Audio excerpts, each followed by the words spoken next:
Welcome, everyone. This is the Plant Stock channel, and if we haven't met, my name is Jesse. On this channel, we focus mainly on plant-based stocks and companies. Today, we're going to take a look at the so-called rivalry between Beyond Meat and Impossible Foods. For quite some time now, I've read from different analysts and varied media outlets about the ever-growing competition between the two companies. I guess it's not so strange considering that they are both considered plant-based giants in this particular field, even though at the moment Beyond's market cap is more than double. Like most things in life, especially in media, there's a need to find that antagonist, that rival, a need to clearly see the dichotomy, the thing that defines us and them. What I want to find out today is if there really is this so-called rivalry between the two, or is this a typical misconception by media and the likes? Just a couple of weeks ago, Impossible Foods CEO was in an interview with Yahoo Finance. In the interview, he defined the company's mission and their goal for the planet. According to Pat Brown, their overall goal is to disrupt the meat industry, since it is, according to the CEO, by far the most destructive technology in human history. And of course, our mission is a global mission, and politics will go one way or the other, but we're relentlessly focused on our 2035 goal of completely replacing the use of animals as a food technology with a technology platform that's not going to destroy our planet. Pat, you're making a big investment in R&D, bringing on lots of scientists. What's in the pipeline? I'm reading plant-based milk, plant-based fish, and again, can you offer timelines on that? Well, let me first get to the R&D expansion, because that's the most important thing we're going to be spending the money we recently raised on. We're doubling the size of our R&D operation and the scale. And we are, just as of yesterday, launching a call for the world's best scientists and engineers to join us on the most important scientific and engineering project in human history. And challenge me on that, but it is. And that is to save our planet from environmental catastrophe by inventing and scaling a new technology platform to replace what is by far the most destructive technology in human history, and that's the use of animals to transform plant into meats and fish and dairy foods. And by doing this, we can literally turn back the clock on climate change. We've done the math.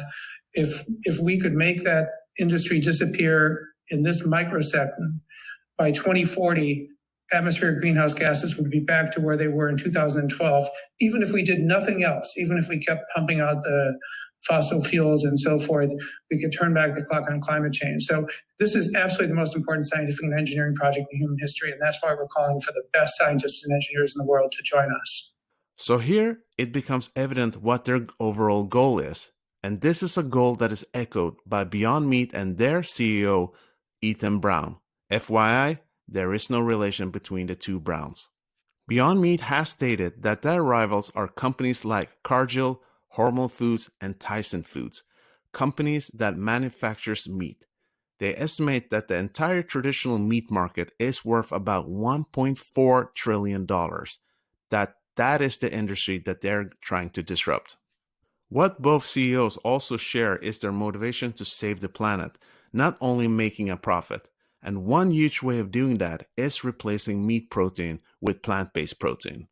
As many of us are aware today, producing animal protein is extremely inefficient in regards to land use and water usage. It is what is destroying the planet.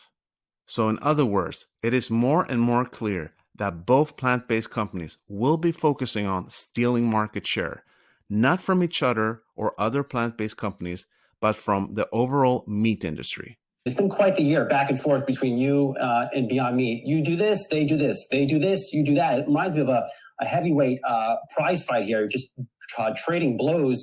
How much do you watch what Beyond Meat's doing? And do you think there is just ultimately one winner here eventually? Well, first of all, Beyond Meat is not our competition. And I wish them nothing but success. But The only competition we care about is the incumbent animal-based industry. That's 100% what we're focused on. And when you look at where our customers come from, more than 90% of all the customers that have ever bought any of our products are omnivores. They're not people who are buying Beyond Meat or any other plant-based products. They're people who would otherwise be buying meat from animals. And in fact, we have very good data that says that 75% of all our sales, the consumer, had our product not been there, would have bought the animal product, not another plant-based product.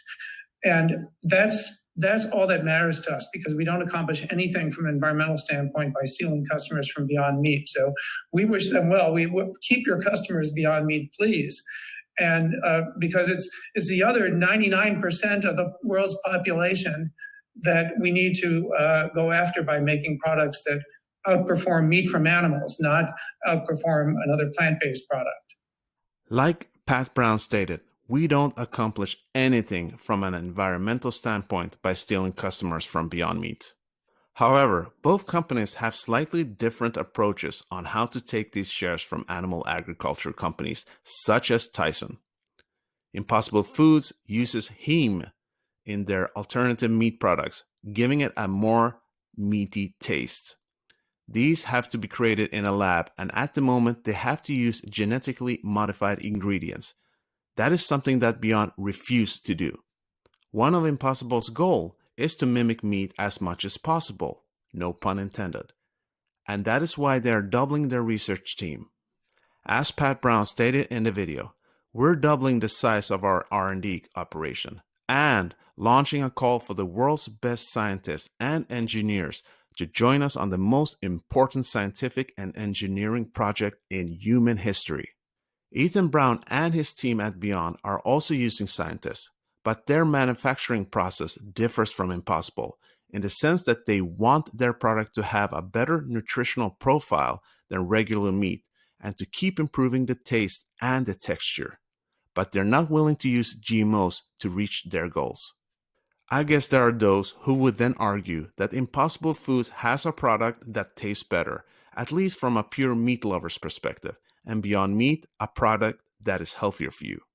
Obviously, that need not be the case. It will have to be up to the consumer. It could then stand to argue that the two companies will attract different customers with different preferences. Time will tell. I've only eaten Beyond's burgers so far, and I absolutely love them.